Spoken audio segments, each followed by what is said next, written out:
Olá pessoal, vamos começar a live aí.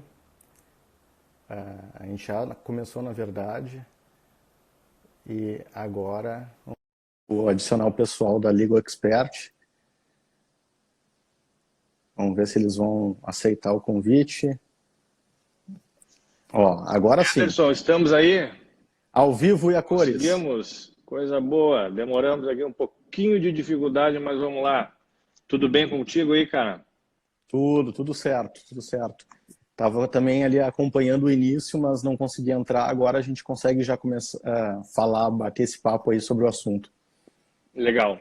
Então, só trazendo aqui uma rápida introdução, até para a gente conseguir falar aqui um pouquinho e verificar. O Ederson é um dos professores convidados aqui para fazer parte do time da Legal Experts, que na verdade então é uma escola que a gente está tentando trazer para esse ambiente de direito, tecnologia e inovação, para tentar conversar bastante aqui a respeito do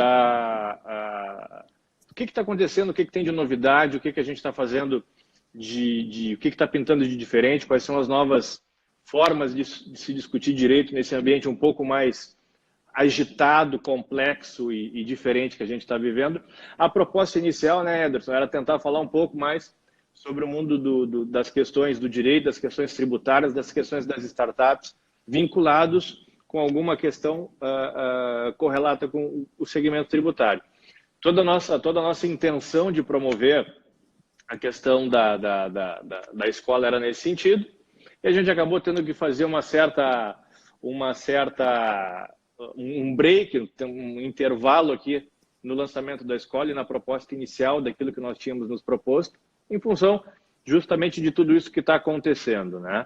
Nós tínhamos a ideia de lançar os nossos cursos, nós teríamos agora, a partir da semana que vem, todo o início da nossa grade de cursos presenciais, a escola que a gente estava tentando implementar.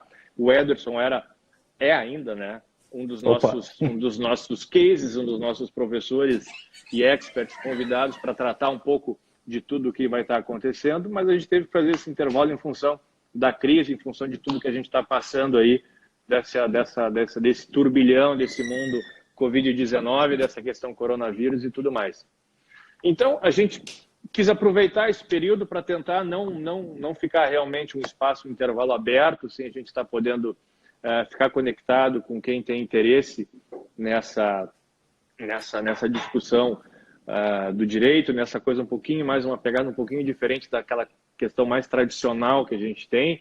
Então, nós resolvemos iniciar então esse processo com as lives, trazendo os nossos professores e trazendo alguns convidados para falar justamente sobre situações do momento, para que a gente possa tentar trocar algumas ideias, esclarecer algumas dúvidas, e verificar eventualmente se o pessoal também pode ter questões outras para estar trazendo para nós. Então, o convite formulado aqui para o professor Ederson hoje tem um enfoque, tem uma pegada mais vinculada justamente com a parte tributária, né, Ederson, para a gente conversar um pouquinho sobre tudo isso que está acontecendo aí no país, sobre todas essas medidas que estão sendo tomadas pelo governo federal, por questões no âmbito estadual e municipal também, que tem alguma movimentação. Então, para a gente conseguir ouvir de ti, trocar alguma ideia, questões básicas, o que a gente pode fazer, o que um contribuinte pode estar esperando a respeito do que está acontecendo, o que as empresas podem eventualmente estar realizando. A gente tem muita informação chegando de forma atravessada, distorcida, às vezes tem muitas dúvidas que a gente não consegue tratar de forma mais adequada. Então vamos tentar usar esse momento justamente para tentar esclarecer um pouco, conversar, ouvir de ti um pouco o que tu está vivenciando, o que os teus clientes estão demandando, o que tu está sugerindo para os teus clientes, enfim, tudo aquilo que a gente puder conversar um pouco hoje a respeito dessa temática tributária e Covid-19 para a gente introduzir e começar o nosso papo. Legal, Gabriel. Esse bate-papo era para ter já acontecido, como tu já mencionou, e a abordagem do projeto, e me permito até fazer uma propaganda aqui para quem não conhece, é um projeto muito bacana, é algo inovador, ao menos aqui na região do Rio Grande do Sul. Talvez a gente tenha algo parecido em São Paulo, mas a dificuldade até pela logística impede que muitas pessoas conheçam essas oportunidades, e a Legal Expert está trazendo uma proposta bem diferenciada. São cursos que tendem a, a formar, capacitar os profissionais para os desafios que estão surgindo e que talvez muitos já não tenham passado por essa formação, essas aptidões, essas capacidades que são exigidas agora no século XXI. Então, eu acho que quem quiser conhecer um pouco mais do projeto, o Gabriel e a Gabriela também, os dois Gabriels que estão aí trabalhando com afinco nesse projeto, eles podem explicar, passada essa fase agora de confinamento que nós estamos vivendo, vai ter muita coisa bacana saindo aí, e eu tenho a honra de fazer parte desse time. Só gente boa, só gente bacana, trazendo conteúdo novo e atualizado. Hoje, o assunto não é tanto inovação, né? E não poderia ser diferente. O assunto é o contexto dessa pandemia aí que nos assusta e nos tomou de surpresa, não tanta surpresa assim, já vinha acontecendo na China, vinha avançando pela Europa, e aí quando a gente viu, estava aqui em meio ao caos. E aí, dentro desse contexto de pandemia e as medidas que estão sendo adotadas, longe da gente questionar aqui, entrar num debate político se é certo ou não é certo, o fato é que estamos em casa, e eu acho que é o melhor a fazer agora, nesse exato momento, seguir as recomendações das autoridades sanitárias, em primeiro lugar, salvar vidas. Mas, dentro desse contexto de paralisação e paralisações impostas pelo poder público, e longe de questionar se é certo ou errado, o fato é que os negócios não podem funcionar. Então, a gente tem empresas paradas, comércio, serviço, indústria, setores fora aqueles que são essenciais e que precisam continuar funcionando, muitos estão parados, impossibilitados de exercer suas atividades. E qual é a premissa que todo empreendedor tem? Os compromissos que ele deve honrar. Então, aqui já teve uma live para tratar das questões trabalhistas, né?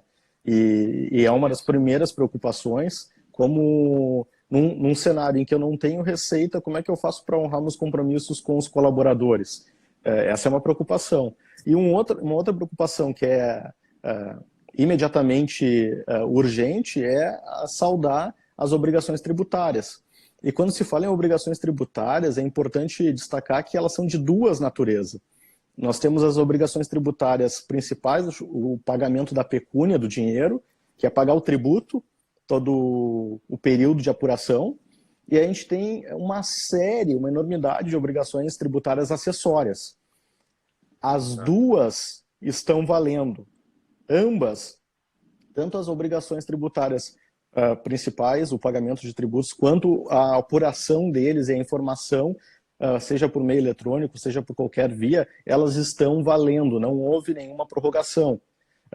Então, isso preocupa demais os empresários, porque apenas o não fornecimento de informações, e eu não estou nem falando do pagamento do tributo, gera já multa para o empresário, gera multa para o empreendedor.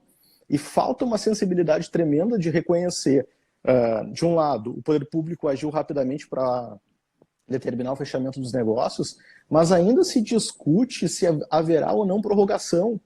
Pelo amor de Deus. Pois é. Vamos lá, vamos entrar. Essa não deveria ser a discussão. É evidente que tem que se prorrogar.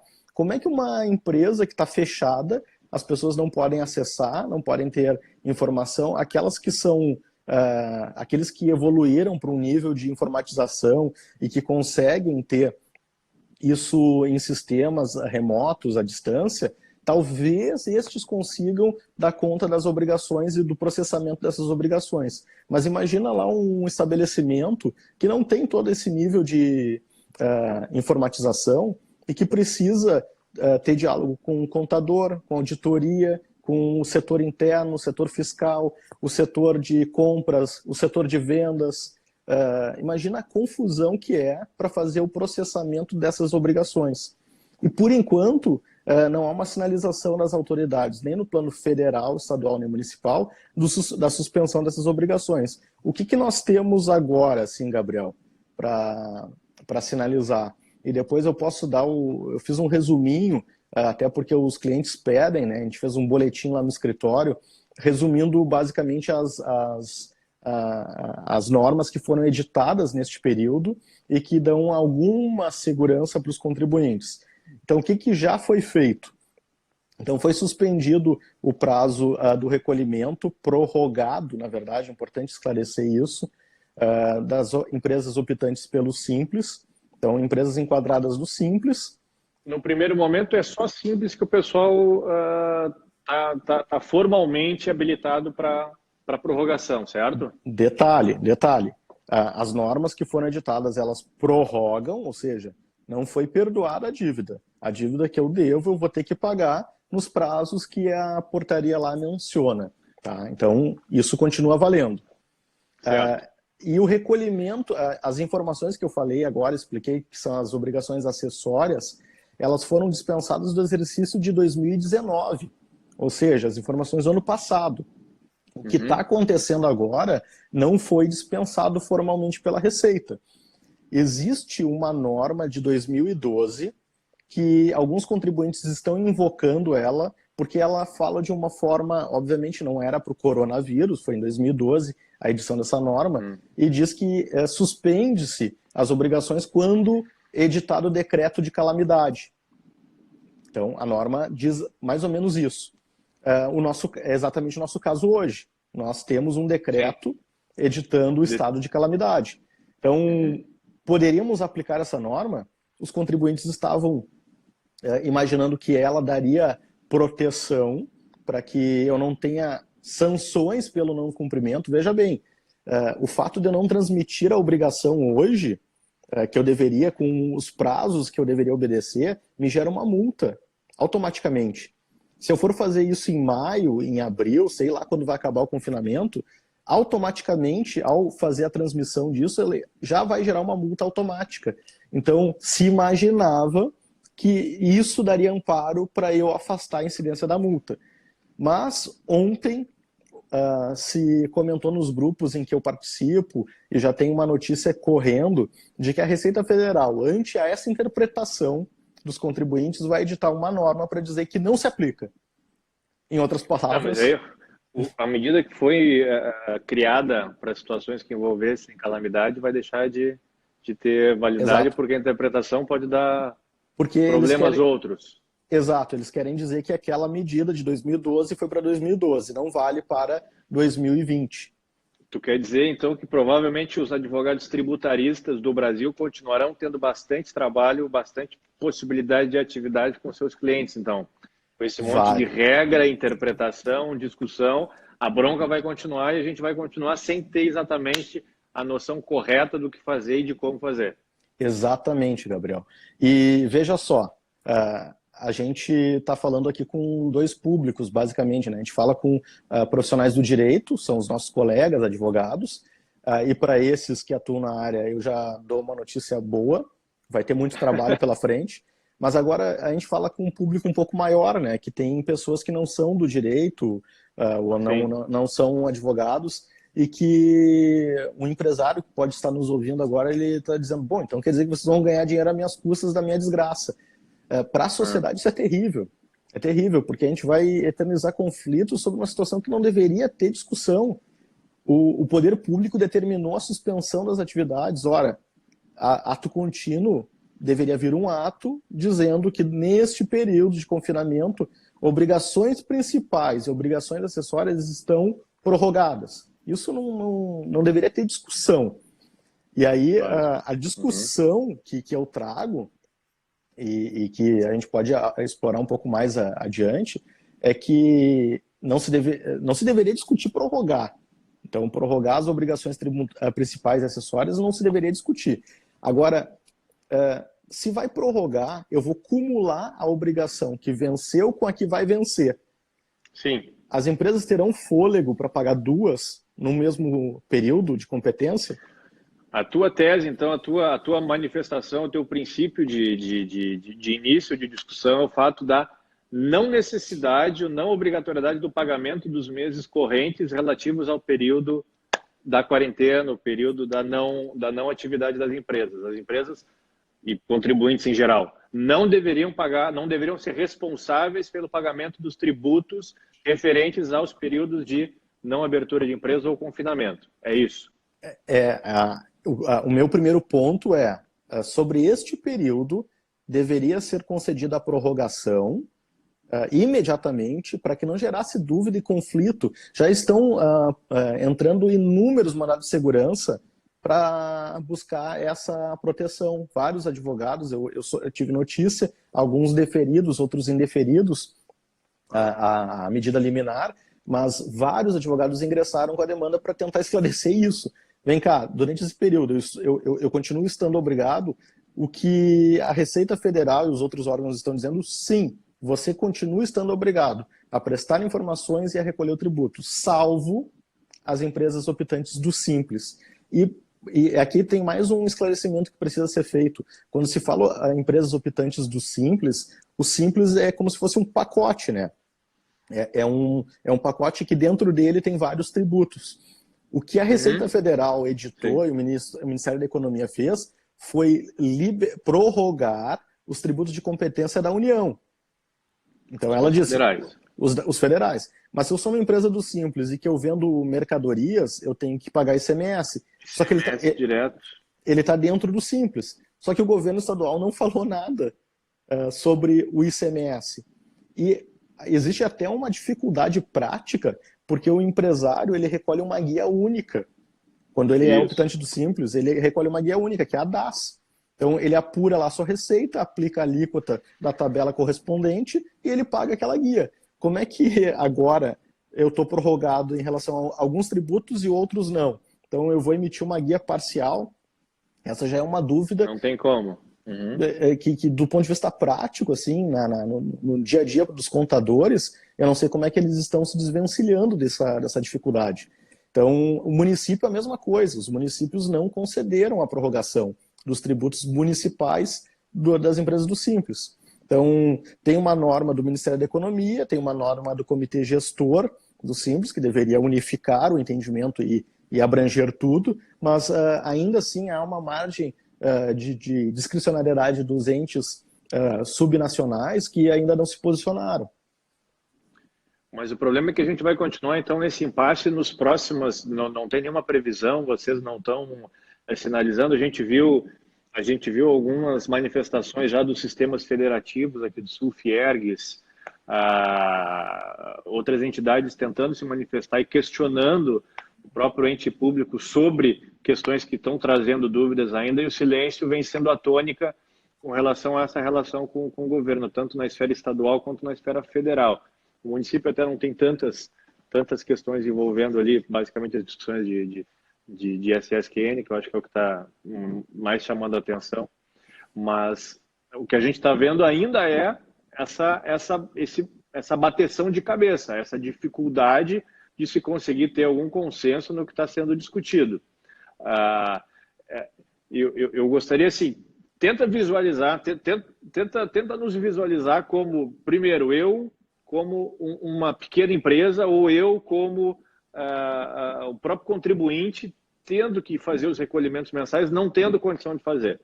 Eu não estou conseguindo produzir e tenho as minhas obrigações, tanto as principais quanto as acessórias. O meu advogado é o professor Ederson Porto. O que ele me diz para fazer? A Joyce... Barbada, bem tranquilo. Barbada, bem fácil. A Joyce ele já nos sinaliza que foi editada uma norma orientando o processamento da emissão dessas guias. Agradeço aí a contribuição da Joyce, mas o problema que o Gabriel está nos trazendo é um problema muito prático, né? A empresa que está nessa situação, o que ela deve fazer? Há uma sinalização da Receita Federal, do Ministério da Economia, de que sairá uma medida semelhante àquela das empresas optantes do Simples para as empresas optantes do lucro real e do lucro presumido. Há uma sinalização, nada oficial.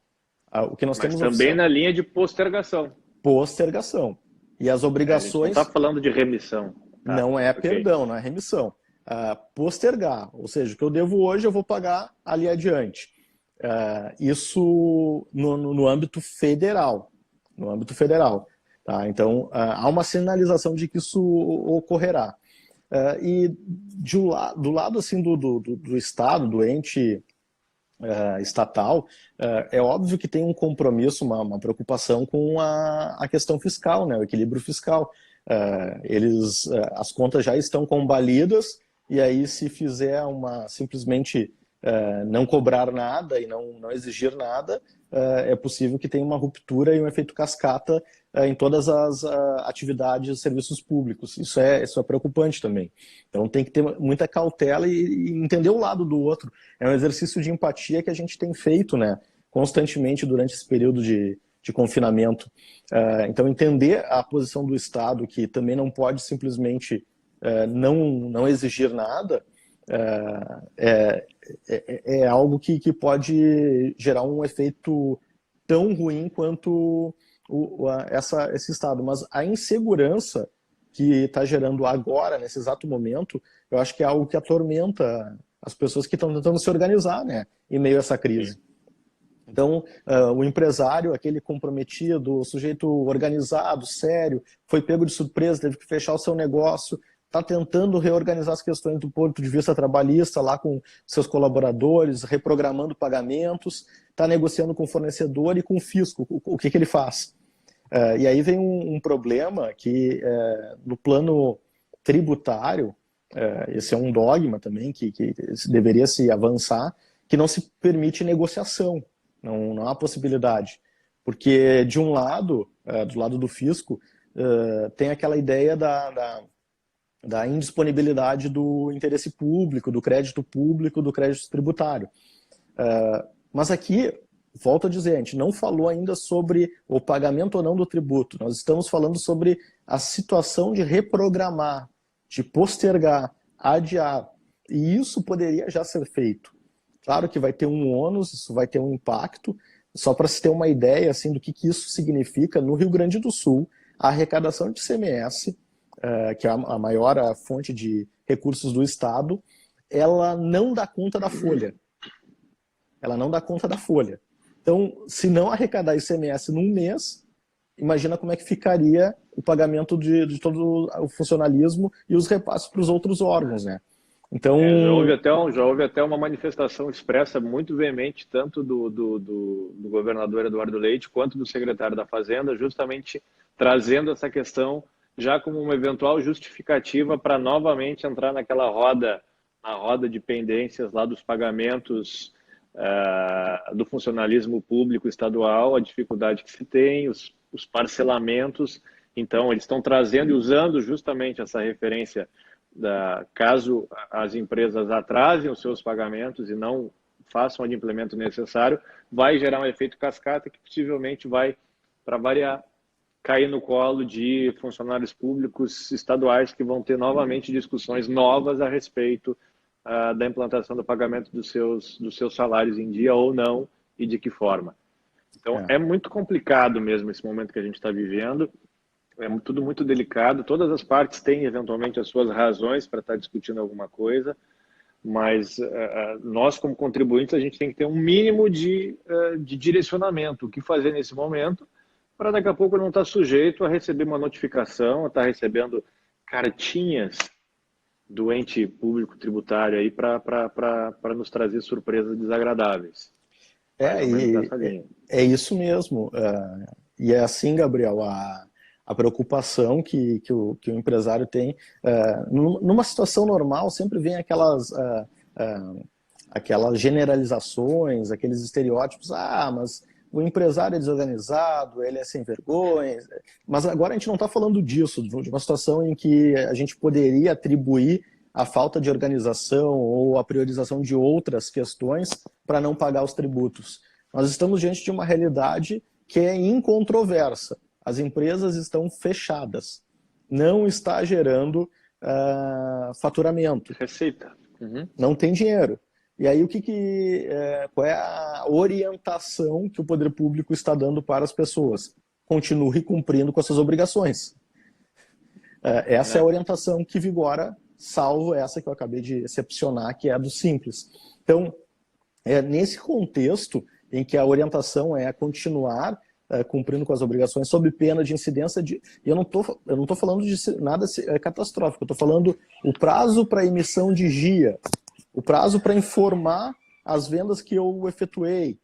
Esses prazos, quando descumpridos, eles geram uma multa automaticamente. Então, e aí, imaginem a quantidade de conflitos e demandas que vão gerar no Poder Judiciário, no administrativo tributário, para discutir algo que não tem controvérsia. Então, uma medida que seria salutar nesse momento era uma orientação clara sobre a reprogramação das obrigações dos contribuintes. Todos precisam se reprogramar. Alguns, talvez aqueles que não estejam muito habituados com as questões tributárias podem estar pensando, tá, mas como é que uma empresa que não fatura vai pagar tributo, não tem imposto para pagar? Sim, tem como isso acontecer. Primeiro porque a gente está falando de competências passadas, então de vendas que eu já fiz e que agora vem o momento de pagar. Então tem agora, para as empresas do lucro real, lucro presumido, vem um momento importante do ano, que é o fechamento do primeiro trimestre.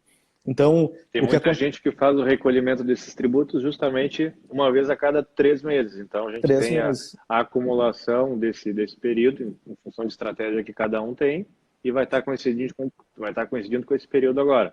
Exatamente. Agora, no período de abril, em março, eu faço as informações, envio as informações aos órgãos, e aí eu tenho o recolhimento agora para abril. Mas se eu estou impossibilitado de acessar o meu estabelecimento comercial, se a comunicação está dificultada, e aí tenta entender assim, talvez quando a gente fala de uma região mais urbana, como Porto Alegre, da onde nós falamos, São Paulo, talvez as pessoas possam imaginar, bom, mas é óbvio, já tem nota fiscal eletrônica, mas não é a realidade de todo o Brasil. Tem muitas regiões do Brasil ainda que a apuração e recolhimento de tributos é feito da forma mais arcaica possível. E aí o poder público não se atualizou, já deveria, era para ontem isso, de promover as atualizações, a informatização, não o fez. E aí agora, nesse momento de crise, que eu não tenho nem acesso a essas informações, muita coisa é feita de forma artesanal, é impressionante. E aí quando a gente vê os índices, eu acho que muitos que estão nos acompanhando aqui conhecem o relatório do Doing Business, do Banco Mundial, que coloca o Brasil lá nas últimas posições. A nossa posição não deve ser motivo de estranheza para quem conhece o dia a dia, porque o número de obrigações acessórias e o tempo que se perde para informar isso é algo absurdo. E aqui vai uma mensagem, se alguém puder transmitir isso, repassar, eu faço isso nas minhas aulas, quase que uma tarefa, uma luta quixotesca lá, brigando contra tudo, mas vamos utilizar essa oportunidade para repensar as nossas atividades. Isso é um mantra que todo mundo está falando, né? Aproveitar o confinamento para tirar lições. O poder público deveria aproveitar o confinamento também para tirar lições e tornar mais fácil para o contribuinte a apuração dos seus tributos. Veja só, se tu fala para uma empresa, sociedade anônima, com uma grande estrutura, bons advogados, boa empresa de assessoria contábil, auditoria externa, e um bom sistema de informática por trás, esses provavelmente estejam sofrendo menos os efeitos desse confinamento. Mas essa não é a realidade da maioria dos brasileiros. Não é a realidade. A maioria dos brasileiros tem a sua contabilidade feita por um guarda-livros, que é, com todo respeito aos contadores, mas tem muitos profissionais que limitam-se apenas a fazer ali a emissão de algumas guias. Essa é a realidade da grande maioria dos brasileiros, de forma artesanal quase. Então, uma medida que nos colocasse na vanguarda, e não precisa fazer nenhuma revolução, reforma tributária, nada. São só simplificações do que já existe. Então, se a gente conseguisse aproveitar essa janela que está se abrindo, então vamos facilitar a vida do contribuinte. Como é que ele informa a pleiade de obrigações que ele tem? Tem 500 obrigações para cumprir, um monte de formulário para fazer. Como é que a gente pode simplificar a vida desse cidadão? Então, tem como fazer uma plataforma em que num único programa gerenciado pelo governo, enfim, num esforço aí que se pode fazer, tem tecnologia para isso. Se a gente conseguisse transformar essas informações de forma mais simplificada, teríamos aí um salto nas posições do relatório do e-business absurdo. O Brasil gasta 2.600 horas por ano, o brasileiro em média, para cumprir as obrigações. Sabe quanto é que dá isso, Gabriel, em termos de dinheiro gasto, que não é para gerar produção, é um dinheiro jogado no lixo. O custo para cumprimento disso, eu escrevi um artigo pegando dados antigos, eu não tinha como trabalhar com dados recentes. Daria mais ou menos o orçamento anual do Ministério da Justiça, só para você ter uma ideia. O Brasil todo que se gasta com burocracia de contábil, tributário, fiscal. Exato. Isso não faz o menor sentido. Então, se a gente conseguisse pegar essa oportunidade para simplificar o cumprimento das obrigações, e aí eu não estou nem entrando no vespeiro, que é a reforma tributária, que é muito importante. A tua discussão está vindo muito mais numa linha até de compliance, de governança corporativa, a forma como trabalhar melhor as empresas, trazer questões outras, e aí já também trazendo a informação e te dando toda a qualificação necessária. Então, para quem não sabe, para quem está nos acompanhando, o Ederson também acabou de escrever uma obra nova, né, professor, que está saindo do forno agora, que já deve estar em dia aí para quem quiser também ler um pouco a respeito, conversar um pouco a respeito, justamente sobre compliance e governança corporativa. Mas olha só, esse é o exemplar que vai ser sorteado agora para quem estava acompanhando? É isso aí. É isso? É isso aí. Então vamos ver quem escreveu uma frase mais bacana, mais interessante aí da Liga e do Ederson. Depois a gente faz aqui uma consulta e vê qual o usuário ao vivo aqui que vai ganhar o teu livro aqui para a gente poder dar uma força na audiência aqui também, né? Vamos tentar nessa forma também. Claro. A Suzana já está começando frases de elogio aqui para daqui a pouco ela achar que vai conseguir ganhar o livro. Vamos lá, não tem problema. Vamos lá. Aí depois o contemplado que vocês identificarem, a gente fala por direct ali, manda um endereço que vai direto para o domicílio, sem nenhuma dificuldade. Mas essa é a abordagem, Gabriel, que eu estou propondo aqui, que nós poderíamos ter, primeiro, tranquilidade de programação. A gente não tem nenhuma programação e se entende até um pouco, porque os cientistas, os médicos ainda não sabem exatamente quanto isso vai durar, mas se a gente conseguisse ter um horizonte, isso daria uma tranquilidade para o empresário, para se organizar, reprogramar seus compromissos. Isso vai gerar uma série de discussões para os advogados, o que pode ser, o que não pode ser renegociado. Isso é um problemão. Agora, no campo tributário, como as obrigações tributárias elas são previstas em lei e, salvo outra disposição legal, eu não posso deixá-las de cumprir, demora o poder público em dar uma resposta. As respostas que vieram são tímidas. Pegando essa prorrogação do Simples, ela abrange um grande número de contribuintes, é verdade, mas ainda assim o Simples ele pega, digamos, quase que 90% das empresas do Brasil, só que a arrecadação é quase que o inverso. Aqueles 10% das empresas do lucro presumido e real, elas respondem com quase toda a arrecadação federal. Então, essas que estão... Faz muita diferença. São a locomotiva das contas públicas, essas empresas aí elas estão num cenário de incerteza. Elas não sabem como é que elas devem se comportar. Algumas estão buscando a tutela do judiciário para tentar um esclarecimento, tentar um direcionamento, mas a verdade é que hoje, respondendo assim de forma muito objetiva, hoje a orientação, se não quer ter discussão, é cumprir. Mas aí vem o empresário e nos pergunta, mas como? Como que eu vou cumprir? Não temos atualmente condições eu não tenho dinheiro, eu não tenho acesso a toda a minha equipe. O escritório de contabilidade que nos presta assessoria lá no escritório, que é um escritório de ponta, muito conceituado, ele também está em trabalho remoto e fazendo aquilo que pode fazer à distância. Então eu pego a realidade que está próxima a mim aqui e imagino situações mais complexas, né? empresas que trabalham com operações um pouco mais sofisticadas de importação, exportação, que exigem um aparato maior de profissionais. Como é que essas pessoas vão dar conta dessa situação? A gente tem, se a gente fosse poder ficar discutindo aqui a noite inteira sobre cada uma das diferentes formas e peculiaridades de cada segmento, a gente ia ter discussão realmente para muito debate. Mas, da mesma forma como você colocou ali com relação ao escritório, todo mundo trabalhando num formato mais de home office hoje e tudo mais, pelo menos com essa crise, com essa pandemia, a gente viu que obrigatoriamente todos, de alguma forma, temos que pensar também de uma forma um pouco mais digital para as nossas atividades.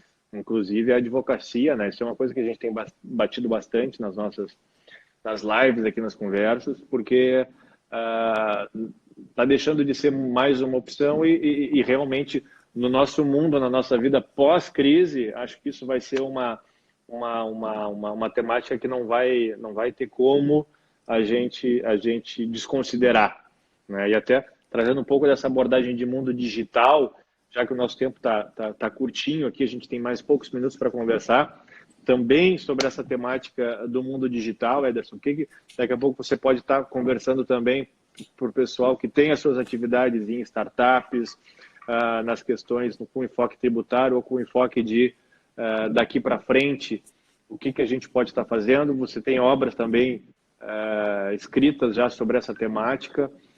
O que a gente pode também dizer para essa turma que está absolutamente carente de informação? Tem muita gente nos perguntando o que faz, de que forma faz. O pessoal está pensando em dar um tempo, parar de faturar, porque não vão conseguir cumprir as eventuais responsabilidades que eles têm pela frente. O que a gente pode dizer também para essa turma? Olha, eu sou daqueles que sempre enxerga o copo que está na metade meio cheio. Tem aqueles que enxergam um copo meio vazio, né? Nada contra, enfim. Eu tento encarar o cenário sempre com uma abordagem mais otimista. Por mais que seja difícil hoje, alguns vão me xingar. Poxa, tem gente morrendo, é uma crise que não se tem precedente na história, como é que tu consegue ser otimista? Mas no que a gente vai se agarrar? Então, eu acho que a mensagem tem que ser de otimismo, sim. A gente vai superar isso, vai passar. Não sei quanto tempo vai levar, 15 dias, mais 30 dias, a gente vai superar isso. E o que tem daqui para frente, eu acho que é um cenário de muitas oportunidades. Então, para aquele empreendedor que estava pensando em montar o seu negócio, agora não é hora de cuidar da saúde, mas preparar, tem um livro que é muito cultuado, de Steve Covey, que ele fala dos hábitos das pessoas eficazes, que é afiar o martelo, afiar o machado. Então, agora é hora de afiar o machado. Então, nós estamos em confinamento, impossibilitados, mas aquele planejamento que nós estávamos fazendo, por que a gente não aprimora ele? Aquela abordagem que a gente ia dar e aquele negócio que a gente ia botar no ar, por que a gente não aperfeiçoa isso? Então, existem uma série de oportunidades que vão se abrir. A economia, eu tinha uma visão otimista e continuo tendo, superada a fase que a gente vai atravessar, que vai ser de uma tremenda dificuldade, sem dúvida nenhuma, mas existe muitas oportunidades se abrindo. Porque esse ambiente que a gente está vivendo, e alguns até de forma forçada, isso está sendo... eu vou dar o testemunho dos colegas da universidade, da Unicinos. Aqueles que já estão mais habituados com o contato virtual, enfim, não sentiram tanto o baque com a migração para as aulas virtuais. Mas muitos colegas que não tinham essa capacidade, essa habilidade, sofreram bastante e agora, passado já o sufoco de aprender a mexer com as ferramentas, eles olham para trás com bastante satisfação. Aprendi uma nova habilidade, aprendi uma nova competência que eu não tinha, e que são as competências do século XXI, né? Então, o profissional é o profissional que vai fazer isso que a gente está fazendo aqui, transmitir conhecimento, trocar informação. E por que não se adaptar a isso e se capacitar para este cenário, né? Essa dificuldade toda que você estava conversando, falando a respeito da Unicinos, seria com relação aos professores. que ainda Exato. estão muito vinculados ainda à questão do ensino presencial, aquela questão do frente a frente com o aluno, Isso, nessa linha. isso. Então, até aproveitando o teu gancho, Ederson, só para também não perder, na segunda-feira que vem, nesse mesmo horário, às 19 horas, a gente vai estar justamente conversando com o professor Ricardo Lupion, tu bem conhece, é um craque também Craque. na temática do que a gente está falando, e a abordagem principal do Lupion na fala dele vai ser justamente essa abordagem com relação às alterações do mundo acadêmico, com essa virada de chave forçada que se deu em função da quarentena e todas as suas repercussões em cima disso. Então, ele vai tentar trazer um pouco desse mundo, ele está mais vinculado à PUC, no caso, né? Mas a PUC, um lugar onde na sexta-feira, na segunda-feira, ninguém mais podia frequentar e todas as questões tiveram que ser colocadas para ser de forma virtual. E a gente está falando do mundo do direito, onde tem aquele, né, um certo conservadorismo, uma questão um pouco mais tradicional na pegada de ensino. Então, ele vai nos trazer todas essas dificuldades e como eles estão tentando superar esse momento e como os alunos, a faculdade e os profissionais vinculados conseguem lidar com isso. Então, Exato. são situações que estão postas e acontecendo. Eu vou assistir, essa aí me interessa bastante. Não, tem que assistir todas, cara. Não vem que vai assistir as, tem que assistir todas. Tô acompanhando aí, tá muito bacana a programação. Mas essa é a realidade. Eu acho que a gente, para quem está conseguindo fazer dessas experiências aqui um aprendizado, e eu acho que essa é a mensagem que a gente poderia deixar, se aprender com a crise, muita coisa vai ser repensada, né? O judiciário anunciou, e os números que eles apresentaram me surpreenderam, que nesse período de confinamento a produção até aumentou. E aí a gente vai ficar pensando, poxa, mas aquelas estruturas, por que eu vou ter que ter uma empresa tão com aqueles tamanhos gigantescos, aquele gigantismo? Aquele investimento todo. Se eu posso ter todas as pessoas trabalhando à distância, talvez até com mais eficiência, entregando mais resultado no conforto da sua casa e com um custo menor de transporte, mobilidade urbana, que é um problema das grandes metrópoles. Então, a Daniela comentando aí que em Minas Gerais o pessoal está engatinhando ainda no mundo digital. Então, são situações são peculiaridades de cada região, de cada situação. Quando eu falava das questões tributárias ali, da informatização, que não é a realidade de todos, a Daniela nos dá o testemunho, né? E é um estado vanguardista, né? Um estado grande, muito pujante durante muitos anos, mas enfrenta essa dificuldade de não conseguir estar atualizado no que diz respeito à informatização, que é inevitável. Alguns podem dizer, mas eu não quero, isso daí não é a minha prioridade hoje. A crise está nos mostrando que é inevitável nós estarmos preparados para essa economia 4.0, para esse desafio que se apresenta. Talvez, se pode se colher uma lição disso tudo, é esse choque de realidade que a gente precisa estar atualizado para o século XXI. Maravilha, Ederson. Estamos encaminhando aqui para o final do nosso bate-papo. Antes de te agradecer, então, me veio a informação no ponto eletrônico aqui, tá? Que com relação ao teu livro ele vai ser sorteado entre aquelas pessoas que fizerem comentários a respeito da postagem da Legal lá no nosso perfil. Então, quem fizer os comentários ali a respeito do bate-papo que a gente teve hoje aqui, vai estar conseguindo participar. Show. Então, para a gente verificar quem vai ganhar essa sua super obra recente. Show. O Ederson, então, também vai estar fazendo parte do nosso time de professores na Legal, onde a gente vai estar fazendo junto com o Ederson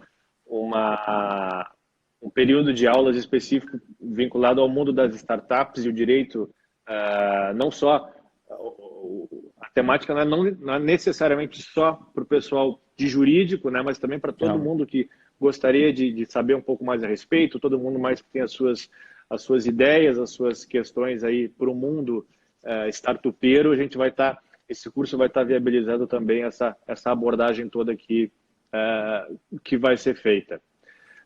Te agradeço de novo, Ederson, pelo papo.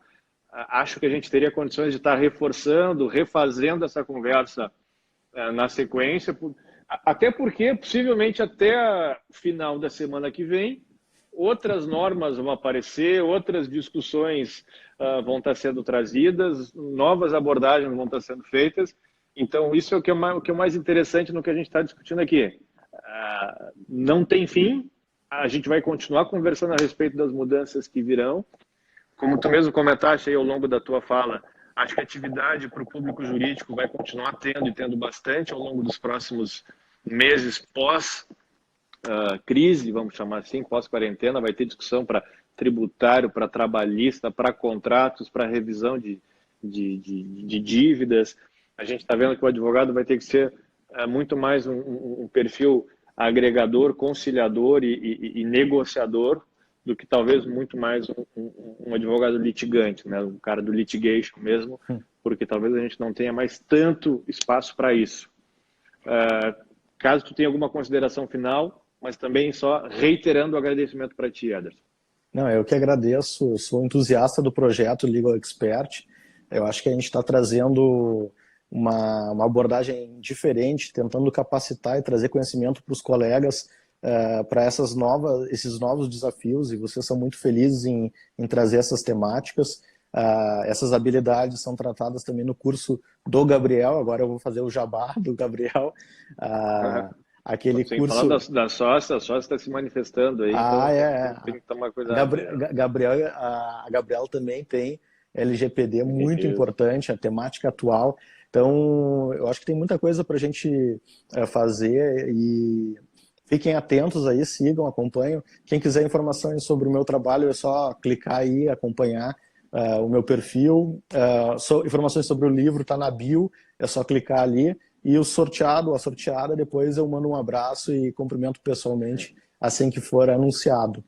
Valeu. E assim que for possível o abraço. Vai demorar um pouquinho, porque parece que os abraços tem que levar algum tempo ainda para a gente poder voltar a um abraço virtual. Tá bom? Valeu, gente. Obrigado, Ederson. Obrigado mesmo. Vamos para a próxima. Nos encontramos segunda-feira, pessoal. 19 horas também, conversar um pouquinho mais junto aqui ao perfil da Legal para ficarmos um pouco mais atualizados e falarmos um pouco mais dessa problemática toda que a gente está enfrentando e como enfrentar isso da melhor forma. Tá bom? Ederson, brigadão. Um abração. Valeu, gente. Um abraço. Tchau, tchau. Tchau.